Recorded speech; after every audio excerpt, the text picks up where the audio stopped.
Welcome to Spoiler Piece Theater, the podcast that doesn't give a shit about spoilers. We just want to talk about the movies. My name is Evan Crean. I am co-chair of the Boston Online Film Critics Association, co-author of your 80s movie guide to better living, and my pronouns are he, him. My name is Megan Kearns. My pronouns are she, her. I write film reviews for Edge Media Network, and I too am a member of the Boston Online Film Critics Association. My name is Dave Riedel. I write about movies, and I'm also a member of the Boston Online Film Critics Association, and my pronouns are he, him. Yes, they are, and yeah, you are, in that order.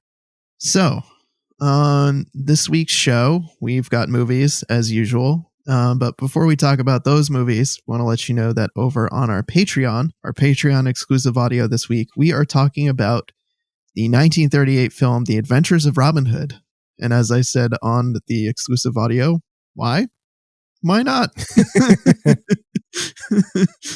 We were talking about Robin Hood movies, and we said, let's talk about this Robin Hood movie. And so we had a lot of fun talking about it. So if you're a patron, definitely head over and check that out. And if you're not a patron, think about signing up.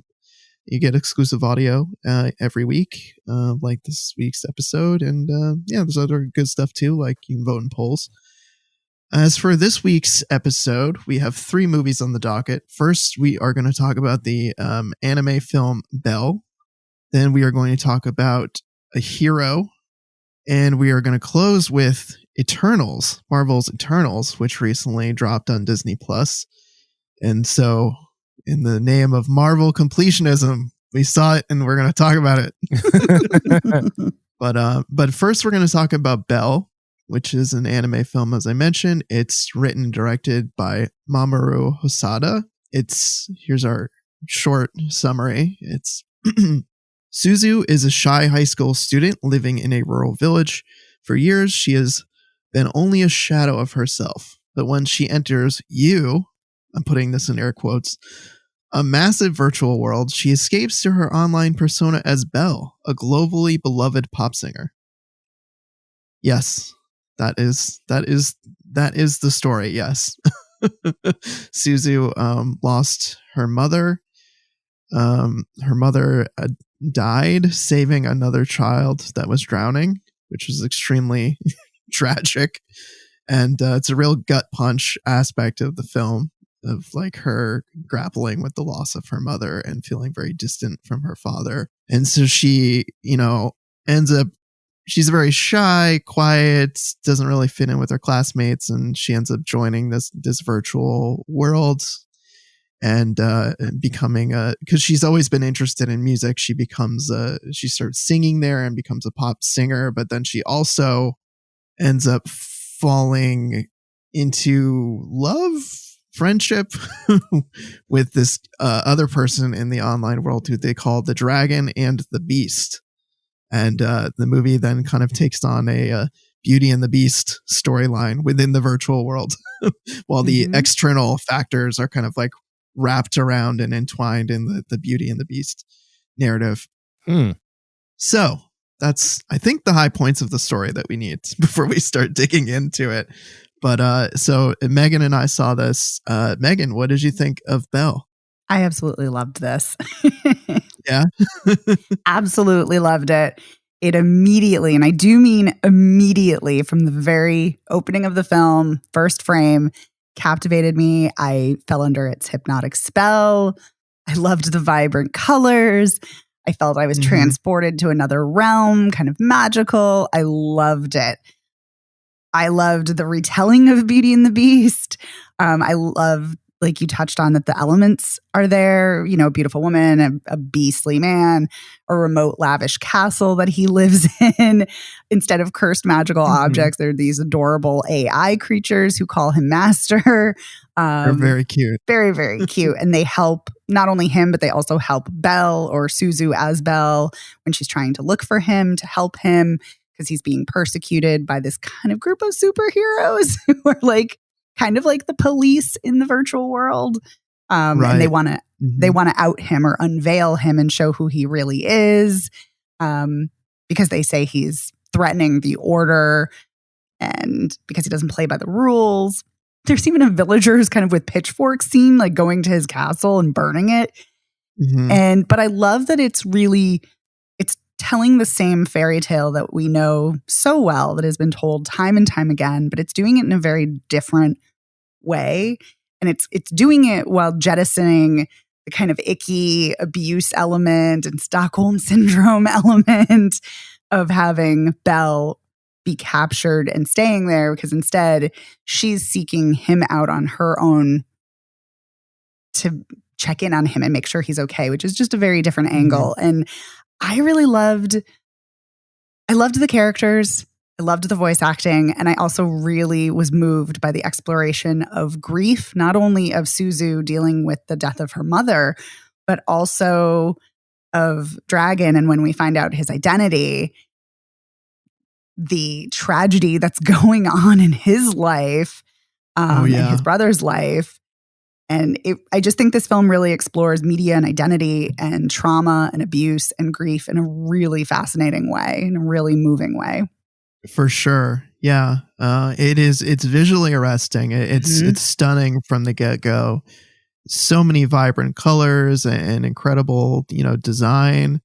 It feels the inner world feels a little Matrixy, a little bit like Hackers, when you've got the almost like the microchippy kind of aesthetic for the buildings. But there's a lot to soak in the virtual world. And in terms of the animation, what I was extremely impressed by is the fact that this takes place in a world where everyone's got YouTube and Instagram and all this other stuff. And so you see that animated. You see people watching live streams and looking at Instagram in anime form. And it's just, the attention to detail there is just so impressive. That really, I thought that was really incredible. For me, there's some moments where I feel like the Beauty and the Beast thing, I think it's mainly there's the musical number that to me felt very reminiscent of Disney's Beauty and the Beast, like the animated film, where they're kind of doing the ballroom dancing. And I was like, okay, I get it, guys. I get that we're doing Beauty and the Beast here. But yeah, I mean, I think for me, you're discussing the grief aspect of the film, and that is extremely compelling. It's in one montage, I was basically almost in tears. They're showing you a montage of her as a child with her mom, and it's just so sad. They're just able to convey so many feelings in just such a short span of time. That scene in the film really got to me. And then this poor guy, the reason why he has this persona in You is that his father is abusing him and his brother, and that once Suzu finally figures out who he is, and is sees all the stuff happen on live stream, she sees his dad abusing him, she runs to be with him and to try and help him. And that aspect of the movie I thought was really moving as well. Yeah, especially how she uses her body as a shield for them. Oof. Yeah. Yeah. That was not an easy scene. Yeah. I would say overall I liked this. I think it was consistently visually engaging. So it was always holding my attention in it's just such a striking way. And I was really interested to see where the story was going. I think for me, I wasn't as engaged during some of the musical interludes. And so I found my attention wavering a little bit during those scenes. So I wasn't always consistently emotionally engaged through the musical scenes, but the wraparound story I thought was really good. And this same writer director did this movie I saw a number of years ago called Wolf Children, which was equally emotionally the kind of movie you're just oh man, this is gut punchy. So I would say that he's really tapped into this really complex, layered family emotional drama, which also is something happens in a different way in Wolf Children. But I found it compelling. Yeah, I think it's interesting that you talk about the music because I actually loved the music. I thought it was so catchy, but also really beautiful and really aching. And I loved that. And I read that the director wanted to have an entire musical film, but didn't do that because, and I think part of it he wanted to do because, or maybe he backed off of it because musicals are not typical in Japanese cinema. And so maybe that's why he wanted to do it or didn't do it. I'm not entirely sure. Now I'm not remembering exactly what I read, but I did love the music. I thought it was really, really beautiful and really great, and I loved it. And I found it really enchanting and captivating. I also really liked that it's interesting when you're describing the story, Evan, and you talk about she falls in love, because it is kind of a love story, but it's not. Right. And it's a different kind of love story. Like, they clearly, Kay, who she doesn't know is Kay until later, but he's the dragon in the U world. And they have this connection and they have this real bond that feels kind of romantic and intimate, but it's not a romance in the normal way that other films would play out. And I really appreciated that. I really liked that she feels this bond and connection with him and then his brother to help them and protect them. And also what's great about that too is because earlier in the film, she's really upset and angry because she's mad that her mother left her, because she's like, how could you leave to help, a child that wasn't yours, and you left me, which is a completely understandable feeling that she would have, especially as a child. But it's like she gets it now when she's like, I have to go help them. I have to just go. And she's messaging her father, like, I had to go help someone who was important to me. And I really kind of love that, like how that all came full circle for her, that she kind of now understands like why her mother made that sacrifice. So.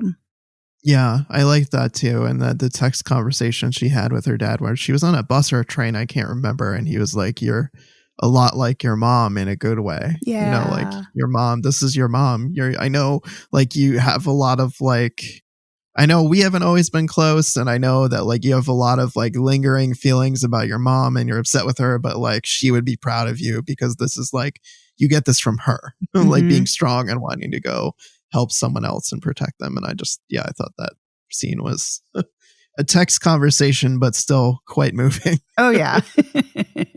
Yeah. I like the supporting characters too. Like she has because she was like into music, she hangs out with her mom's friends and they're like in a choir together. They do like music together. And I love that her mom's friends, like when all the stuff starts going down, they're just right there. And they're like, we're going to get you on this train. We're going to get you to the bus, whatever it takes. And they're there when she comes back. And it's like, it seems like they're forming this new kind of like family unit with like her friends from school and childhood. And then like her mom's friends, like, and then seemingly, I think the dad is now going to be part of it. And I loved that aspect. Yeah, because it's her friend Hiro who is kind of doing all of the behind the scenes, like the costuming and the image creation of Belle, and kind of like creating not the lyrics of the music, because those are Suzu's, but doing the musical compositions and everything. And then she also has the two guys that she's friends with. And then she has the popular girl Ruka, who she's now friends with, and the choir ladies. Yeah, it is kind of this new family. And I really love that, because she talks early on about not really having anyone. And now she has like this group of people, and it's lovely. Speaking of really moving conversations, a conversation which is absolutely gutting, but I think is a really, really fascinating depiction of how victims and survivors of abuse might feel, is when Suzu's talking to Kay and Topo about the abuse and how she wants to help. She saw everything that happened with their violent father, and she wants to help.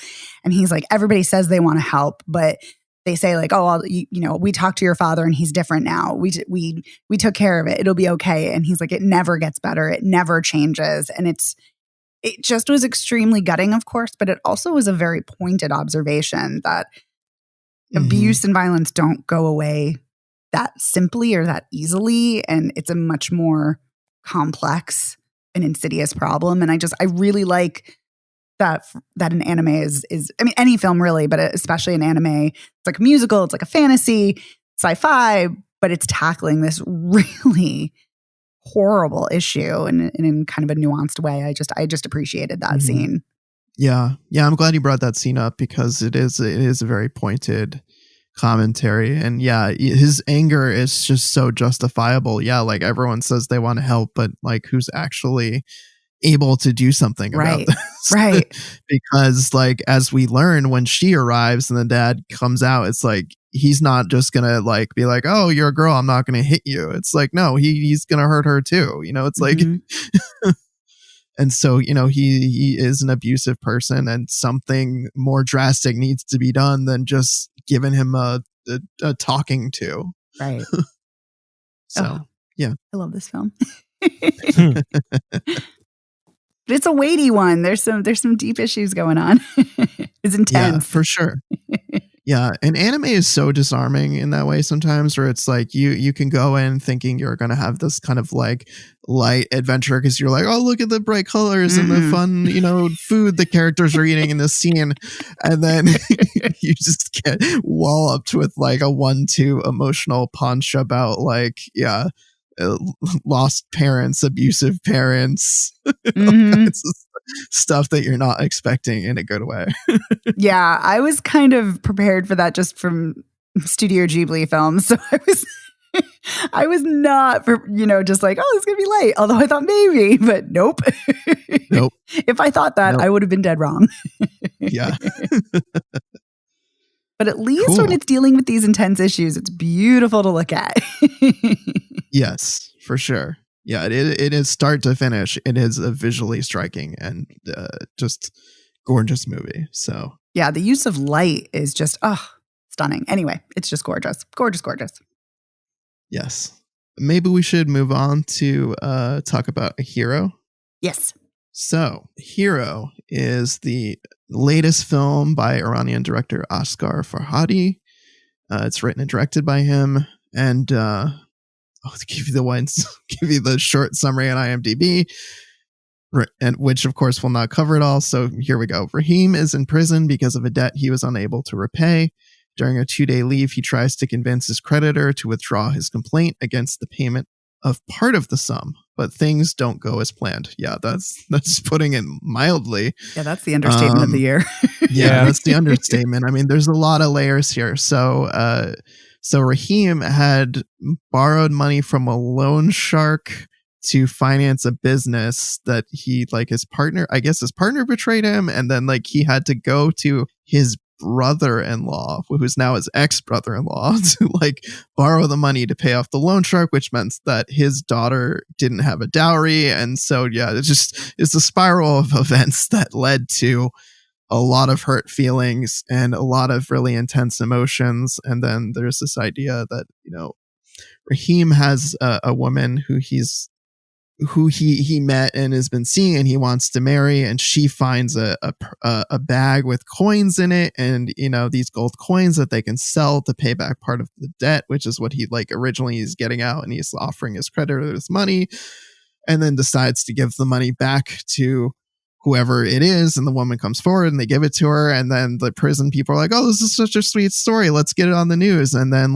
he gets all these accolades and things, and then people start to question the story because he can't produce the woman whose bag it is. And this story to me went in so many interesting and compelling directions, and boy, was it a doozy of a movie. But I feel like, Dave, you haven't talked in a while, so I'm curious to hear what you think. I loved this. Loved every minute of it. I mean, it's a hard story to watch just because you're watching who you think is a fundamentally decent man just through bad luck and poor choices and just shitty circumstances. His situation gets worse and worse and worse, despite having done this thing.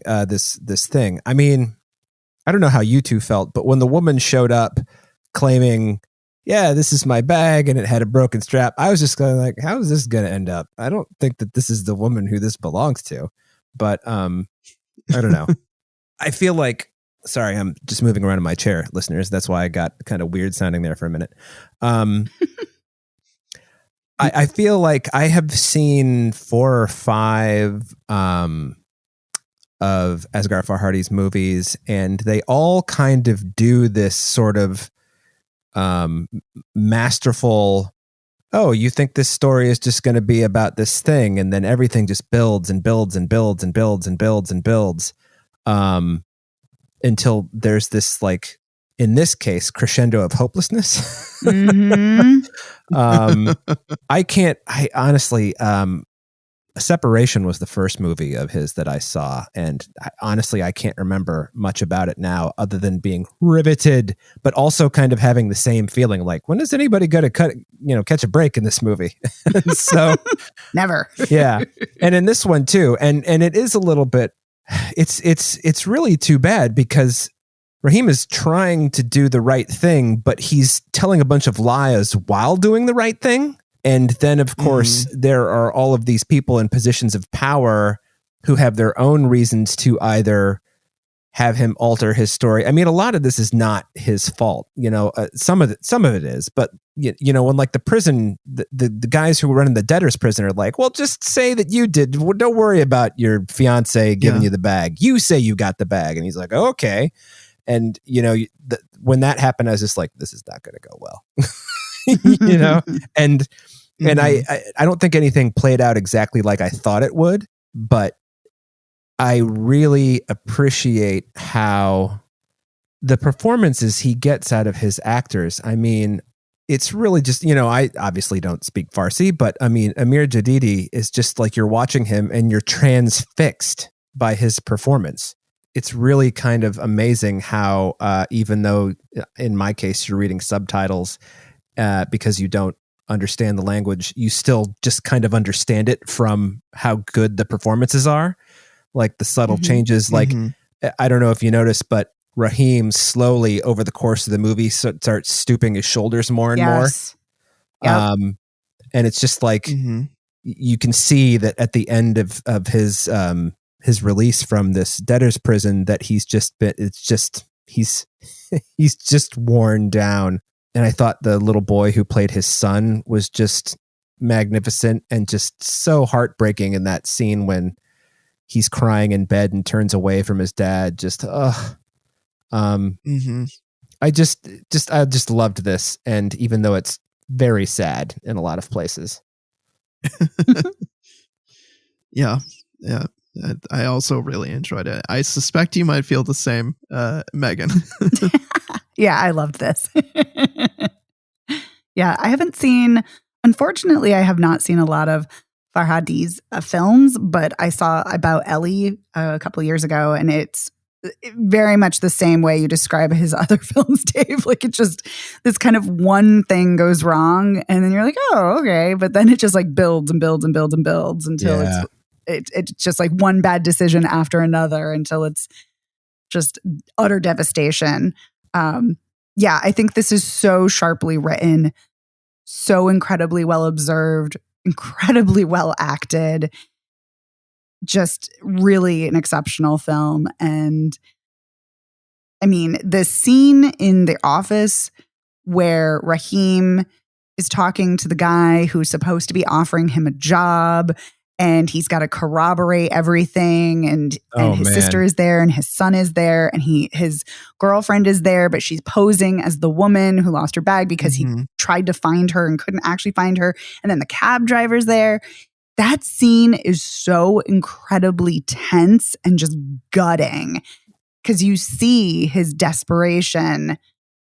He's losing all hope. He's losing everything just right in front of his eyes. And it's just, it's so heartbreaking. Yeah. But yeah, I love the way this film explores issues of class and poverty, and how difficult it shows how difficult it is to get out of debt, and how difficult it is for people who are incarcerated to rebuild their life. Like, how is anyone ever supposed to get out of debt or ever build a new life afterwards if they're just, everything is questioned, everything is suspicious? It's just, it's such a tragedy. Yeah.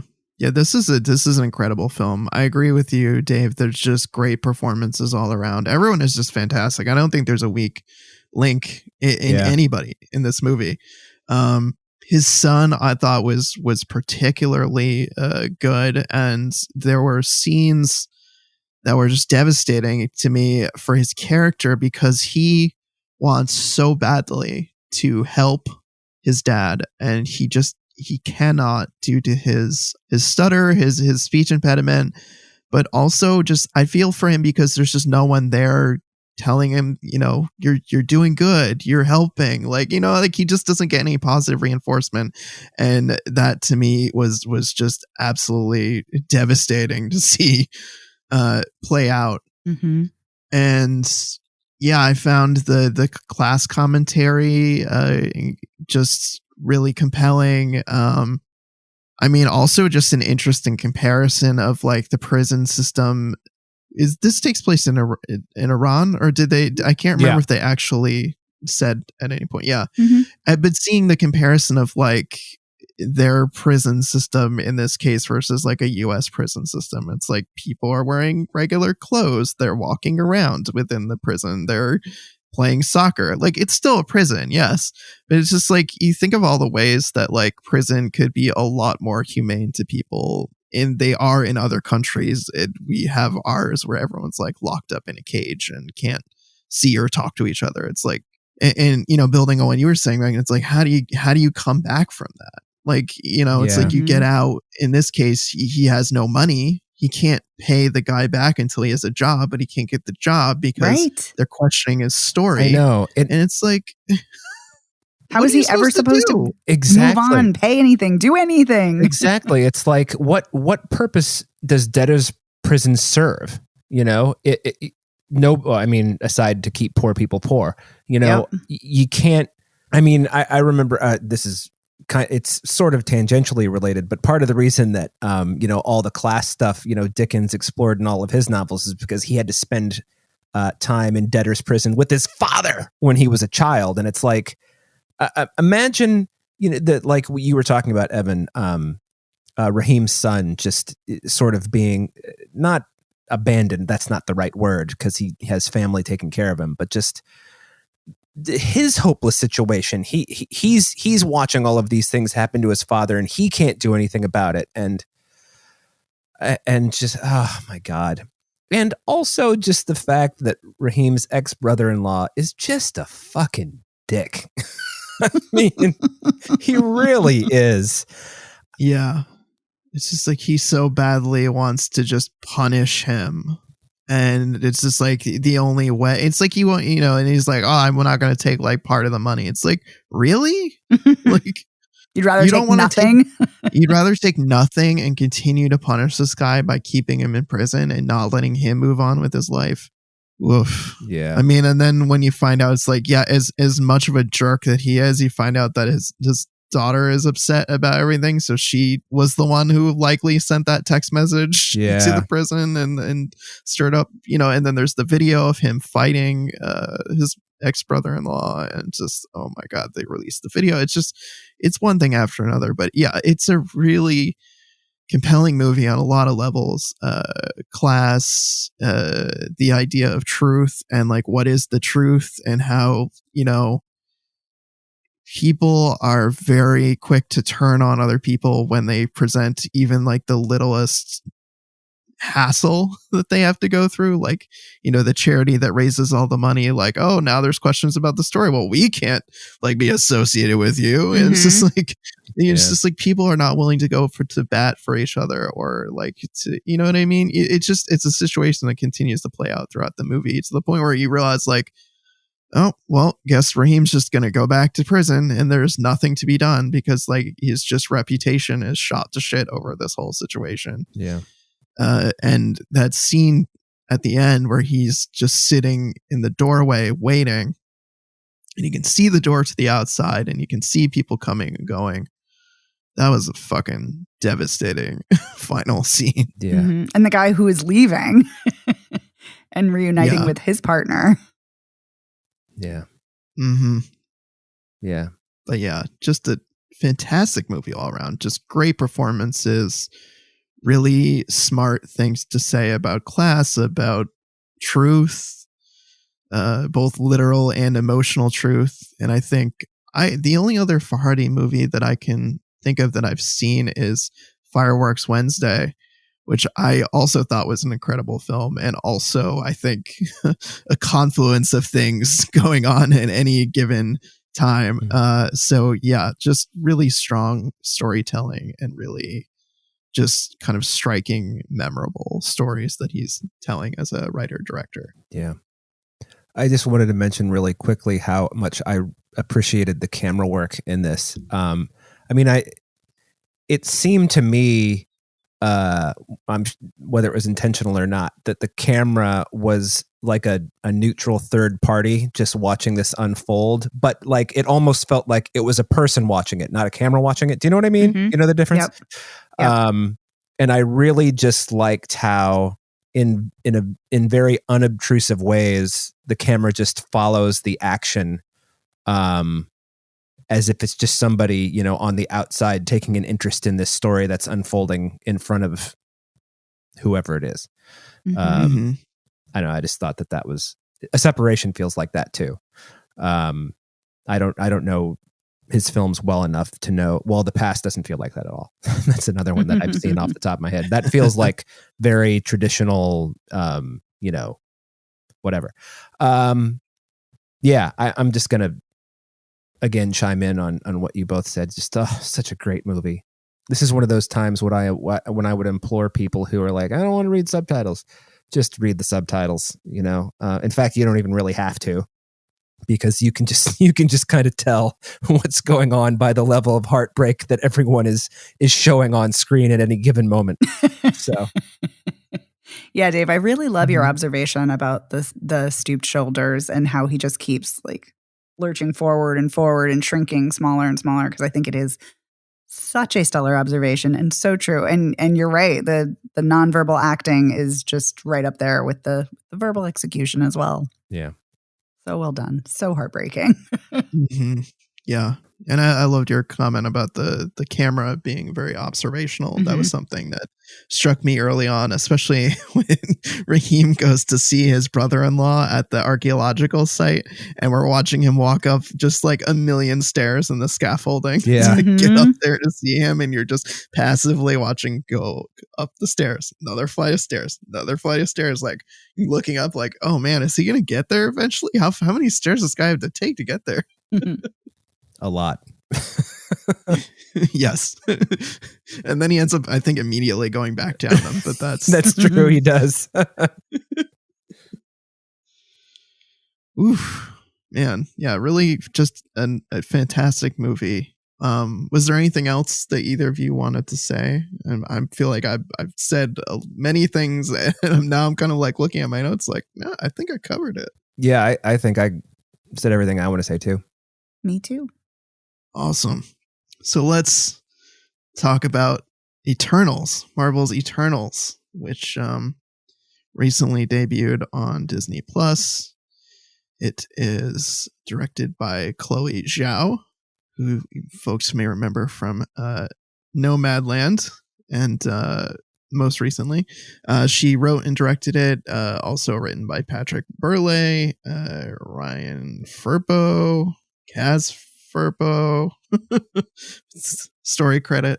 Let's do our one sentence summary, which I'm sure will be lacking, and then we'll follow up on it. The saga of the Eternals, a race of immortal beings who lived on Earth and shaped its history and civilizations. Yeah, sure, why not? Yeah, I mean, kinda. Yeah, they're an alien, I guess, a race of people. they're alien beings who are brought to Earth on a mission that they don't quite understand when they're getting there, but they know, like, all right, we got to get here. We're going to see human beings. We kind of got to protect them and guide them, and we need to eliminate these creatures called the Deviants. And actually, there's a whole... I think we were talking in the Patreon a lot about the influence of the Adventures of Robin Hood on Star Wars, and the start of the movie has an opening crawl in Eternals where it's kind of like explaining to you the backstory of, you've got the Celestials, who are the Eternals, and the Deviants, which are these creatures they need to eliminate, and they're tasked on this mission by this cosmic being who's kind of like their commander named Arishem. Yeah, it's just kind of like it drops you into the action with this, scene in Sumerian times where they show up and kill these deviant creatures and protect the humans, and then kind of like jumps around in time. But I think, the opening scene's 5000 BC Mesopotamia, and then we kind of jump around in time to present day where the team is split up, and then you find out through lots of different flashbacks and jumping around some of the interpersonal drama between the characters and what's, brought them back around to present day, because the Deviants are showing up again and they need to team up. And then they find out their true reason for being on Earth, and they're like, wait a minute, this isn't good. Like, oops, wait, we've been here this whole time. To break it down, basically, they've been essentially farming Earth for energy. They just needed enough population of humans for energy to birth a celestial being. They call them the Celestials. These like large, kind of almost look like a godlike version of the Iron Giant. Mm-hmm. If I'm able to, I was going to say Robotron, like. But yeah. And then the idea is that, the celestial being will like suck up all the energy and kill the Earth, but it's great because it'll use all the energy to make new worlds and new people. So it's all good in the hood. Yay. Yay. The end. Yeah. Yeah. It's very Matrix-y as far as people being farmed and harvested. Yeah, for sure. And as you might guess, not everybody in the team agrees with this mission. Nope. Right. So yeah, I feel like that's probably enough to get us started, unless either of you feel like I left out some like major, something major. You left out that it is called Eternals and it feels eternal. So there's that. But that's just me. I also, after a while, stopped counting how many times people call Cersei, how many times they mention her name. Because it's one of those things where if this movie is 156 minutes, her name is said 256 times. And it's because it just stands out a little bit. I just noticed it. I couldn't help noticing it. Anyway, I didn't love it. I don't think I disliked it, but it seemed like I sent Evan a text about it, and I was saying how there should have been. This is one of those movies where it's like, this is a really long movie, but there actually isn't much story here. And a lot of it felt padded out, where you could have done some more. There could have been like more explanation for what's going on, or you could have developed these characters a little more. Everything like felt a little, let's just use the word stock to me. That's how I felt. Yeah. I'll flesh that out just quickly, and Megan, I want to hear what you think. Basically, you both know that I am the first to complain about a long movie, and I hate long movies. I avoid them at all costs, usually. This movie is 2 hours and 36 minutes, but it's weird to finish a 2 hour and 36 movie and go, I wish this was longer. Because that's how I felt. Honestly, I felt like there could have been more here to develop the characters. So this is actually a weird exception to the rule where I'm like, I wish there was more. I could maybe deal with whatever. I don't know if I'd go as far as to say like Snyder cut length, but I definitely could have used more here, because I wanted to know more about these characters and their interactions, and I feel like some of them got short shrifts. And yeah, I think unfortunately other Marvel movies have the benefit of having, so many characters, but they've each got their own movie to flesh out their backstory. And unfortunately we don't have that here. We have one team and we have 2 hours and 36 minutes to cover a lot of ground. So yeah, I think to me, if I was to sum up my thoughts, yeah, I wish it was longer. But Megan, I want to hear what you think. Ooh, okay. I have a lot of thoughts. So I love Chloe Zhao. Love, love, love, love. Nomadland was my favorite film of last year. Not of last year, of 2020. And Chloe Zhao's films they're very, very interesting because they're slow. They take their time, even though they're kind of short and they're very she edits her films. She didn't edit this one, but she typically edits her films. And despite her tight editing, they're very unfurling. They're observational. They're kind of these quiet meditations on humanity. So I was really intrigued to see what she was going to do with a big budget tentpole film that was, in the MCU. And she's very much a sci-fi fan. So I was very curious to see what she would do. And there are definitely touches of hers here. Like you see she loves a golden hour, like magic hour shot. There's lots of sunlight shots. Yeah. There's a lot of moments of silence, just observing, just following the characters. And that's something she does in her other films. So I was glad to see still her. But it's way too long. Ooh. Way too long. And I didn't care about most of the characters. Yes. I like you guys, I don't really feel like I got to know any of the characters. And, right. And it was really interesting because I was thinking about it in comparison to other action films. Like I was thinking about Mad Max Fury Road, Mad Max Beyond Thunderdome, and Aliens in particular, those three, because each of those are big action films with big action set pieces. But within the first 10, 15 minutes, you're introduced to the characters, you're introduced to the environment and world building, and you already know everything about these characters and everything about the world you're in. And I really wish we'd gotten that here, and we didn't. So I very much am with you guys on I wanted to know more. And I don't mean more exposition. I wanted to know more about the characters, more about their personalities and kind of how they ticked. I will say the movie surprisingly made me very emotional while watching, particularly the scenes with Angelina Jolie as Thena when they're talking about the mind erasing scenes, because Angelina Jolie, I feel like, is in a different film. And I mean that in a good way. Yeah, because she is just acting her ass off. I mean, I love her. I adore her. She can do no wrong as far as I'm concerned. But she is exceptional whenever she portrays a character who is fractured or who is the mad woman in the attic trope, which is exactly what she's doing here. And she always portrays a character like that with a lot of charisma and a lot of pathos. And so she, to me, was riveting. And I was getting really teary-eyed and emotional whenever she was on screen. But there's just not enough of her. And there's not enough of those moments kind of spread out to the other characters. Even though it's great that we finally get a queer superhero with a queer family. It's I love Gemma Chan, so it was great to see her. I really like Salma Hayek, so that's also great. But I really kind of wish I'd gotten more of the kind of moments I got with Angelina Jolie and more about the characters. Yeah, I'm right there with you, Megan. I think the thing that this is probably not a great thing to say, but I think what everybody's character trait in this, like the lead, the Eternals themselves, is that they're all beautiful. I mean, Gemma Chan, Richard Madden, Angelina Jolie, Salma Hayek, Kumail Nanjiani, they're just stunning to look at in this movie. I mean, Brian Tyree Henry is beautiful to look at in this movie, and he's not who I would.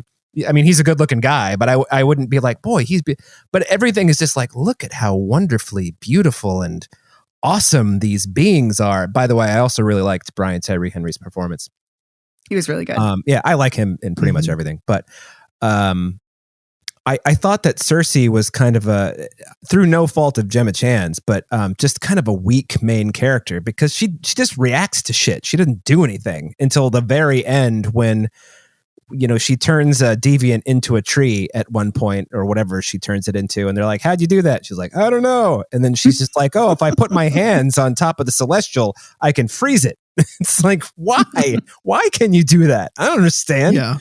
And just the whole, it's one of those things where I don't really expect my Marvel movies to give me a lot of surprises, but I also don't want to know from the moment I see him on screen that Icarus is the bad guy. you know, whether he's tortured about being the bad guy or not, which to his credit he is, but still, it's like the moment he walks on screen, you're like, well, this guy's gonna fucking betray everybody, which he does. Right. So. Yeah, and that's kind of a weird plot point onto itself. So you have Salma Hayek, who plays Ajax, who's the leader, and Icarus, Richard Madden's character. They know what their mission is. They've known this whole time, and so that you have this idea that Icarus is like conflicted about it because, you know, he loves Cersei, and, you know, like, I don't know, the team, you know, it's like he's got these conflicting feelings, but then it's like he sets in motion these events. He finds out that, you know, Ajax is going, you know, is potentially going to rebel and not carry out this plan. So he's like, well, gotta murder you. And then ends up setting the whole events in motion anyway, because Cersei becomes the new leader, not him. And then she finds out what the true story is. So like that to me just feels like a whole lot of wasted energy. Yeah. On screen to see all this events play out. And honestly, like, I don't know. I feel like in a stronger movie, I'd be more okay with the conflicted feelings of like, but I love her, but I have the mission. I just like, it didn't come across like as strongly here in a way that felt compelling, that I was like, okay, this feels like a real emotional truth of like a push and pull of like, I've got the mission, but I've got my love. I don't know. For me, that aspect of it just didn't.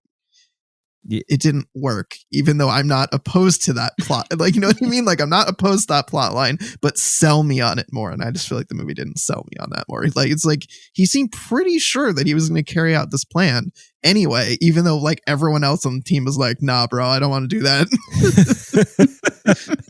Well, what's interesting is I also felt like he and Gemma Chan didn't like where was their chemistry? You know, I mean, you two are married for how many thousands of years? And then 5,000 years. And it's like, and you kind of seem like you're a couple of strangers, you know? I mean, like you're just meeting for the first time. It's like, oh, Icarus, I heard about you. You're the guy who shoots lasers out of his eyes. Right. And you're the woman who turns deviants into trees. Cool. Yeah. Like that's, I mean, and they're engaged for like 100 years or something. They like basically show them like, okay, we're going to get together. And then like 100 or 200 years later, we see them get married. So it's like, come on, you didn't get to know each other at least in that time. Yeah. I don't know. My two favorite characters, I liked Thena. I thought she needed more screen time. I agree with you, Megan, about thank you, Angelina Jolie's performance. And one of the things that I found was so strange is, you know, a lot of the stories that came out in the press about this movie were about how Kumail Nanjiani got jacked for this role, which he did, but he's barely in it. He's like, hey, sorry guys, I can't, you know, I agree that we shouldn't, you know, like destroy the planet because the planet's kind of awesome, but I also don't want to like defy, what's the big boss's name? Ashram. Thank you. I don't want to defy Ashram, so I'm just going to peace out back to India now for a while and go make another movie. And it's like, and then he's gone for like an hour. Right. You know? But he just completely fucks off. Like he's like, I'm done. Yeah. And then like we don't see him until the end when him and Gemma Chan are getting ready to go somewhere. And then well, don't forget about Arisham. Yeah, literally stabbing Cersei in the back, and then Cersei being like, "Nah, it's cool." Yeah, I'm gonna forgive you for that, for killing me. Yeah, and make you human so you can be a teenager like you've always wanted, and you can grow up and not be a kid anymore. Be so you an can asshole have adult relationships. as an adult. Yeah, even though you've been an adult for 7,000 years. I actually kind of disagree about the Kumail Nanjiani thing, though, because what I appreciated about it, I mean, yeah, it kind of sucks that we don't see him for an hour, but I kind of appreciated that they each have different reactions to what's happening. And they're not all a monolith. They're not all in alignment. Even when they're fighting on the same side, they still disagree. And I just appreciated that because that feels very authentic and real, even though we're talking about people who've been around for 7,000 years who actually aren't even people. They're kind of robots. There's some weird synthetic thing. Yeah. Spoiler. Yeah. Yeah. That was a spoiler piece. I thought that was appropriate. Yes, of course. Yeah. Yeah, we got to talk about how they're robots and their memory gets wiped every time. Every time they do this, and you're like, how many times have they done this?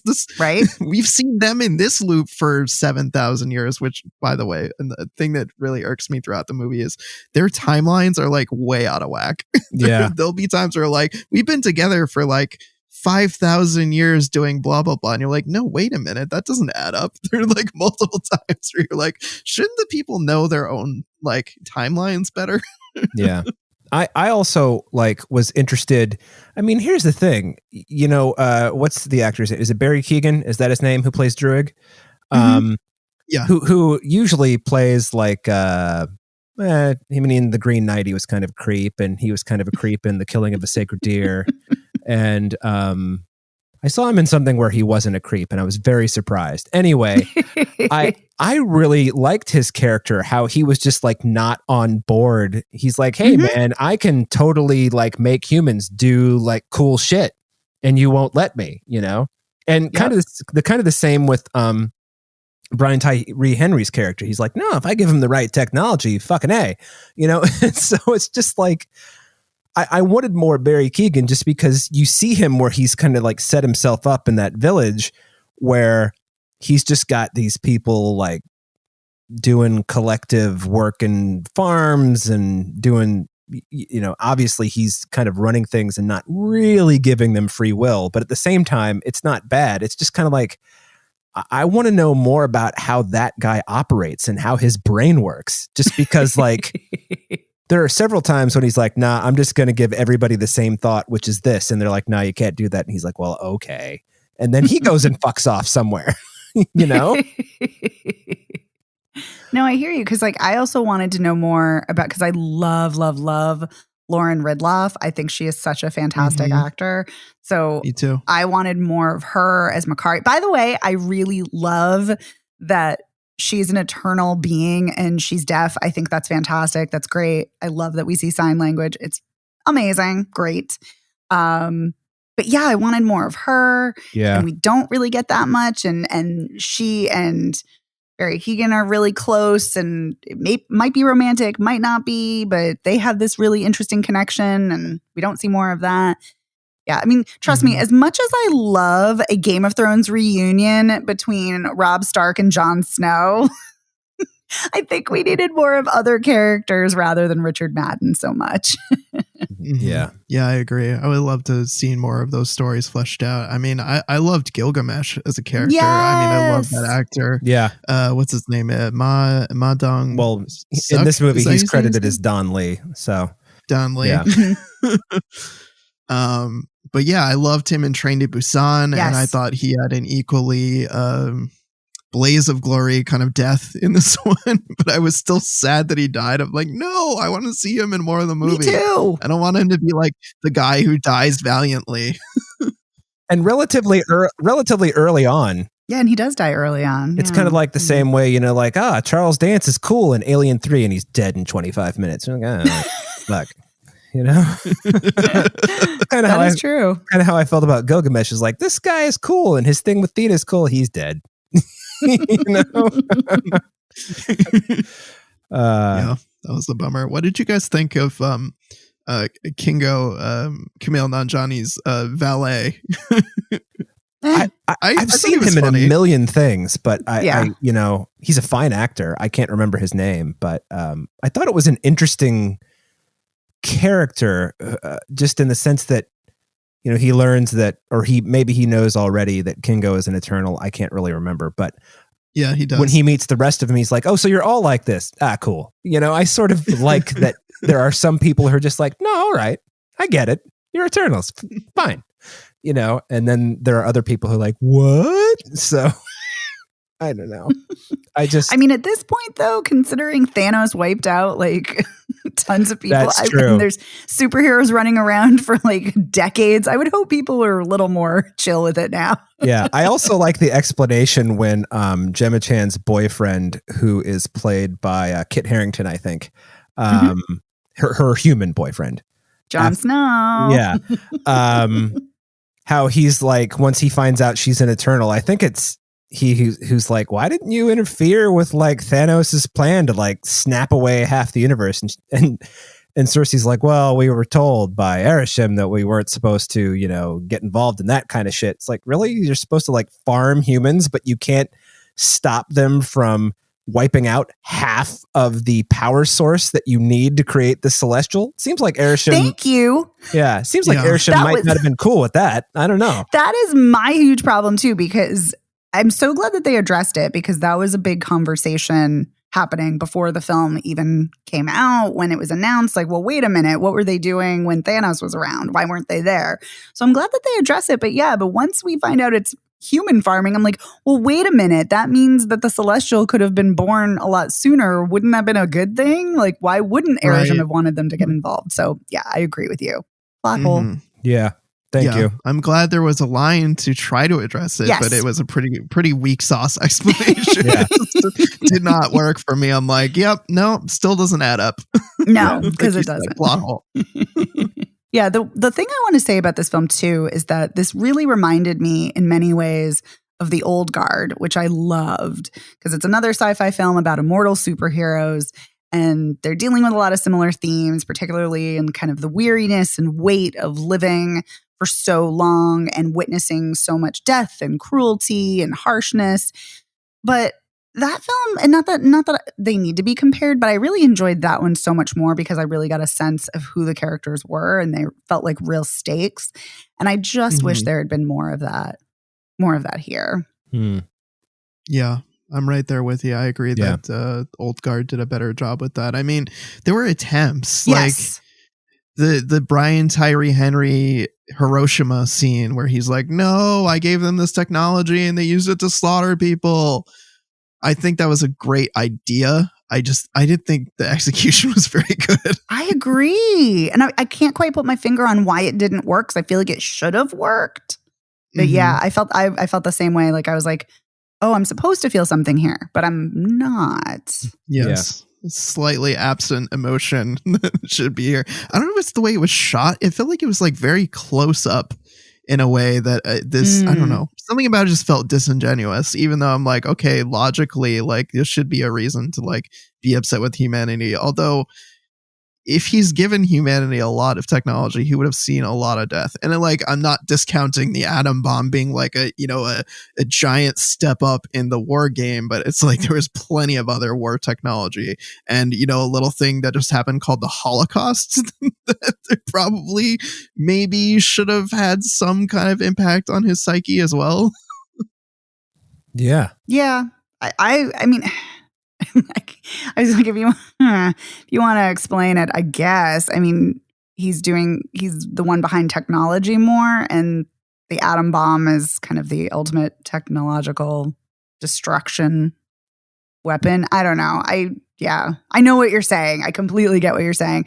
I also see why they would focus on the atom bomb, though, since it is like slaughtering so many people all at once, like kind of instantaneously. But you're right. It's like, wait, why was that the moment? Why not earlier? You're totally right. Yeah. Why not the War of the Roses? I mean, Jesus.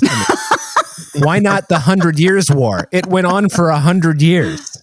I mean, I think they're trying to focus on the instantaneousness of it, but it still just feels hollow, and it's a bummer, because I really was going into this hoping that I would really enjoy it, because I'm like, all right, Chloe Zhao, we get her in charge of a superhero movie, and honestly, I think this movie looks really good. Like this, I thought the cinematography in this was really strong, and you were talking about the really strong sunsets, and like there's this scene, I think it's the opening scene where Richard Madden like jumps up into the clouds, and you see like the shadow of the sun behind him as he comes down to like land an epic punch.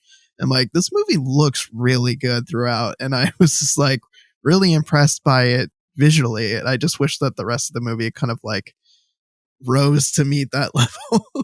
Yeah, I'm with you.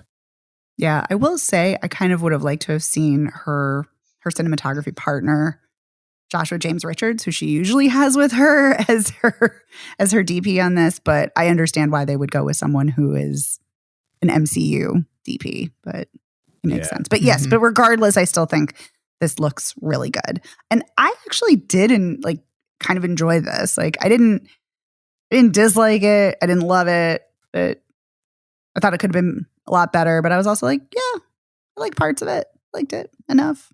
Yeah, I hear you. It's kind of like it's like a lukewarm, tepid kind of like, yeah, it's not like I didn't hate it. Right. It definitely felt long, like to what Dave said, at the start of the conversation. And for me, it definitely felt long and slow, but I still wanted to see it through. I wasn't like, all right, just get me out of this. Like there's good cinematography, there's great actors who I think unfortunately limited by the material. Like they're fun to watch on screen. They're fun to watch together. And I think their characters, some of them have some really interesting traits that I wish we got to see more of. Mm-hmm. Agreed. Yeah, for sure. Well, alrighty.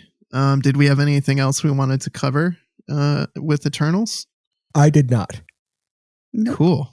Alrighty then. So let's do a recap. So we've got Belle, which I believe is available in VOD. I cannot remember if it's in theaters right now, but it sounds like we would both, Megan and I, would give it a thumbs up. Oh, absolutely.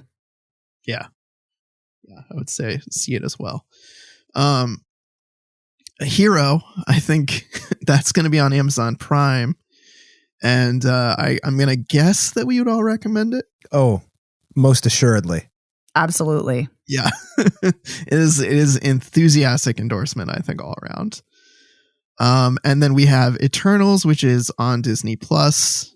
Where do we land? I'm curious to hear where we land on this one. Megan, where do you go? I'd still say yes.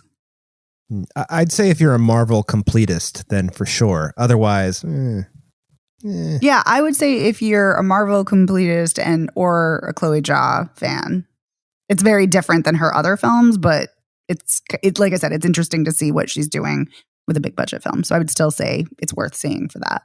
Yeah, I think I land in the same camp. Like a little bit, it was like, yeah, if you like Marvel movies, you should definitely see it. But also, if you like her, you should see what she's doing in different venues, not just the like really poignant art house indie kind of fare. Cool.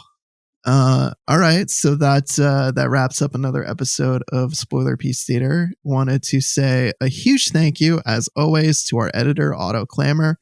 Otto, thank you so much for making us sound so good week after week. Thank you. Thanks, Otto. You can find the show anywhere you get podcasts, but you can also find us at our website, which is spoilerpiece.com. You can find us all over social media. We're Spoiler Piece Theater on Facebook, at Spoiler Piece on Twitter, Instagram, Letterboxd, and TikTok. And if you want to get in touch with us, you want to talk more about Belle or Hero or Eternals, you can send us an email. We're spoilerpiece@gmail.com. Or you can give us a call at 862-21-PEACE. Can leave us a message and tell us we're right or wrong about any of these movies, or you can just say hi. We like hearing from listeners. If you like the show, of course, please rate and review us. You can go to ratethispodcast.com/spoilerpiece. Your reviews are very much appreciated. It helps more people find the show. You can hit us up on Apple Podcasts, or now you can also rate us on Spotify, which is now doing reviews. Or ratings rather. And if you really, really like the show, please consider joining our Patreon. You can go to patreon.com/spoilerpiece. You can sign up to get perks like weekly exclusive audio. As I mentioned at the top of the show, this week's exclusive audio, we're talking about The Adventures of Robin Hood, the 1938 film with Errol Flynn. And that conversation was a lot of fun. And you also get access to our back catalog, which is somewhere in the neighborhood of 200 bonus episodes. And those are a lot of fun, too, because we get a chance to talk about classic films, since we normally just cover new releases on the main episodes. So a lot of good conversations there. And we get a chance to dig into some of our favorites and experience new films and recommend films to each other that we all sit down and watch for the first time. And that's always a lot of fun. So all that said, my name is Evan Crean. I'm co-chair of the Boston Online Film Critics Association and co-author of your 80s Movie Guide to Better Living. You can follow me on Twitter, Instagram, and Letterboxd as Real Recon, and that's real as in film reel. My name is Megan Kearns. I write film reviews for Edge Media Network. I too am a member of the Boston Online Film Critics Association. You can follow me on Twitter at OpinionSWorld or on Instagram and Letterboxd at The OpinionS. And my name is Dave Riedel. I write about movies, and you can follow me on Twitter, Instagram, and Letterboxd as Dave Sees Movies. We'll see you next week. Bye. Bye.